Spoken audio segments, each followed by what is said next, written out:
아침 목사에 오신 여러분들을 환영하고 축복합니다. 또 하나님께 새로운 날을 허락하셨는데요. 새로운 날에 걸맞는 새로운 은혜로 우리 인생을 채워줄 줄 믿습니다. 특별히 오늘은 이번 한 주간의 마지막 날이죠. 잘 마무리하고 또 힘차게 주말 맞이했으면 좋겠습니다. 오늘은 모세가 태어나다라는 제목을 가지고 출애굽기 2장 1절부터 10절까지 말씀을 좀 더 살펴봤으면 좋겠습니다. 우리 먼저 1절과 2절 말씀 같이 한번 읽어볼까요? 레위 가족 중 한 사람이 가서 레위 여자에게 장가들어 그 여자가 임신하여 아들을 낳으니 그가 잘생긴 것을 보고 석 달 동안 그를 숨겼으나. 예, 오늘은 모세가 태어난 이야기를 다루게 돼요.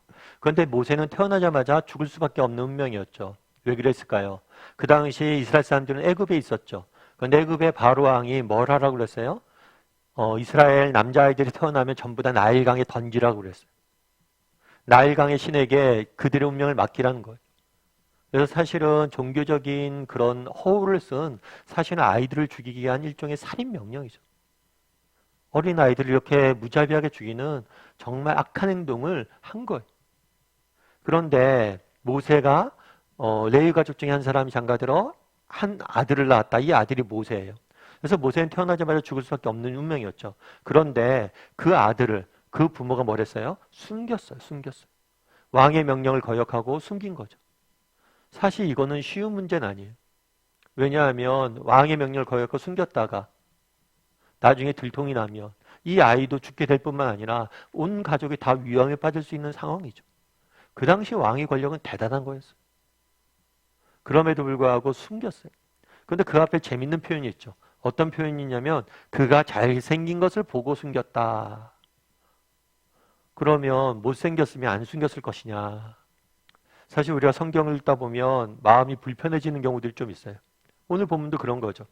정말 어느 개그맨의 말처럼 외모만 중시하는 이 더러운 세상에 살면서 정말 성경마저도 뭘 한 거예요? 잘생긴 사람 숨긴 거예요. 외모를 보고 숨겼다 이렇게 표현이 되어 있는 거예요. 그럼 도대체 뭘 봤다는 거예요? 그리고 부모 입장에서 그렇죠. 제 눈에 안경이라고 자기 자녀가 안 귀여운 사람이 어딨어요? 저도 아는 후배가 임신을 했어요, 아이를.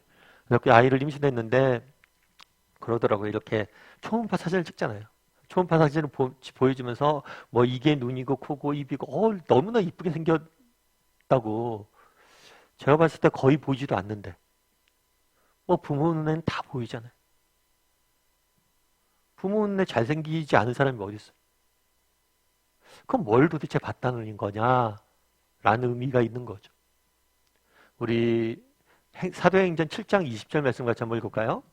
그때 모세가 낳는데 하나님 보시기에 아름다운지라 그의 아버지의 집에서 석 달 동안 길리더니. 네. 모세의 탄생 관련해서 성경은 딱 세 군데 구절이 있습니다. 출애굽기와 사도행전과 히브리서예요. 그런데 사도행전 7장 20절은 뭐라고 됐냐면 하나님 보시기에 아름다운지라. 모세의 부모가 보기에 잘생긴 것을 보고 무엇을 봤는지 모르겠어요. 다만 중요한 건 뭐냐면 하나님 보시기에와 모세의 부모가 보기에가 교차적으로 쓰여요. 다르게 이야기하면 무엇을 봤는지 모르겠지만 모세의 부모는 누구의 시각으로 본 거예요? 하나님의 시각으로 본 거예요. 하나님의 마음으로 이 자녀를 본 거예요. 그리고 이 잘생겼다라는 단어는 토부라는 단어. 이 토부라는 단어가 등장하는 건 뭐냐면 창세기 1장이 하나님 보시기에 좋았더라. 하나님 보시기에 좋았더라. 무엇을 봤는지 우리는 정확히 모릅니다. 근데 중요한 건 뭐냐면 하나님의 마음으로 봤다는 거예요. 하나님의 마음으로. 세상의 시각이 아니라 하나님의 마음으로. 인간적인 부모의 시각이 아니라 하나님의 마음으로 보았다는 거예요. 사실 근데 이것이 쉽지가 않아요. 정말 우리가 이 땅을 살다 보면 우리가 누구의 시선으로 보기 좋아요? 세상의 시각으로 볼 때가 많다는 거예요. 우리 자녀에 대해서 물어도 누구 어때요? 목사님, 우리 애 공부 못해요. 제가 공부 물은 거 아니에요, 집사님. 그런데 우리는 우리 자녀를 평가할 때 뭘로 평가해요? 학교 성적. 세상의 기준과 가치로 평가하죠. 한 사람을 볼 때, 교회에서 어떤 사람을 볼 때, 저 사람 직업이 뭐야? 저 사람의 가정 형편, 상황, 부유함 정도. 이런 걸로 한 사람들 평가하고 판단하지 않아요? 정말 하나님의 시각으로 바라봅니까? 성경은 뭐라고 이야기해요? 우리가 어떤 물건의 가치는 어떻게 정합니까? 그 물건을 얻기 위해서 내가 지불한 비용에 의해서 결정이 돼요. 그러니까 내가 많은 비용을 지불할수록 뭐예요? 가격이 비싼 거죠. 비용이 지불할수록 그만큼 귀한 거죠. 그래서 그림 같은 경우에도 우리가 보기엔 아무것도 아닌 것 같지만 수십억씩 하는 게 그만큼 가치가 있다는 걸 보여주는 거죠. 우리도 마찬가지예요. 우리가 보기에 세상이 보기에는 아무것도 아닌 것 존재처럼 보일지 몰라도 하나님께서 뭐라고 해요? 우리를 위해서 자기 아들을 내어주셨다고 그러죠. 우리를 구원하기 위해서 가장 소중한 아들만저도 바쳤어요. 우리가 정말 무의미하고 무가치한 존재라면 왜 아들을 희생하면서까지 우리를 살리려고 그러겠어요? 그만큼 우리가 소중한 존재라. 뿐만 아니라 성경은 뭐라고 이야기합니까? 너희는 하나님의 작품이란 것. 너희 한 사람 한 사람을 하나님께서 특별하고 존귀하고 고귀한 존재를 주셨고 너희 한 사람 한 사람을 향한 뜻과 계획과 목적과 비전을 가지고 소명을 가지고 이 땅에 보내셨다고 이야기하죠. 이런 하나님의 마음으로 우리 자신과 우리 주변 사람들을 보냐는 것. 세상의 기준들이 아니라 하나님께서 저 사람에게 주신 장점과 가치와 아름다움을 우리는 볼 수 있냐는 것. 정말 하나님이 우리 자신을 지을 때 또 다른 사람을 지을 때 그 안에 심어졌던 아름다움을 우리는 못 본다는 것. 그런 것들 볼 줄 아는 눈이 있었으면 좋겠어요. 예전에 제가 레나 마리아라는 분을 소개해 드린 적이 있죠. 레나 마리아라는 분은 천상의 목소리를 불리우는 가스펠 가수예요. 그런데 이 레나 마리아 같은 경우에는 한쪽 다리와 양팔이 없는 상태로 태어났어요. 한쪽 발밖에 없는 거죠. 그게 뱃속에서부터 그걸 발견한 거예요.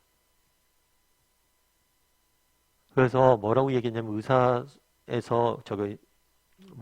선생님이 아이가 태어나면 주변 사람들이 권한 거예요. 뭐라고 권했냐면 보육원으로 보내라고.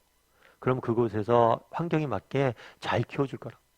당신 집에서 아이를 키우기에는 너무 어려울 수 있다.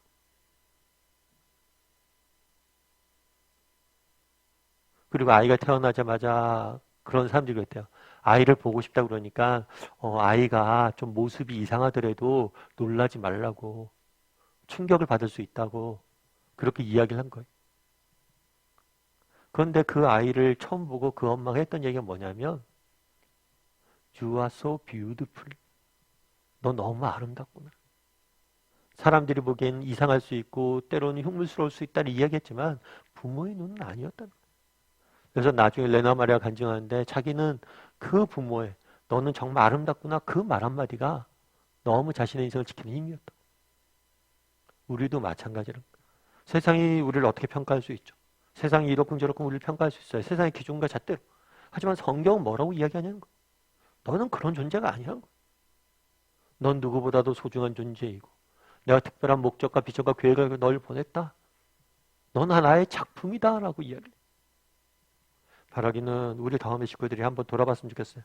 나는 어떤 시각으로 나 자신과 다른 사람들을 바라보고 있는가. 정말 하나님의 마음과 시각으로 서로를 바라보고 나 자신을 내 인생을 돌아보고 있는가. 아니면 세상의 기준과 가치관으로 서로를 판단하고 돌아보고 있는가. 바라기는 우리 모두가 정말 하나님의 시각으로 하나님 마음으로 우리 인생을 서로를 바라볼 줄 아는 저와 여러분이 되기를 주님의 이름으로 소원합니다.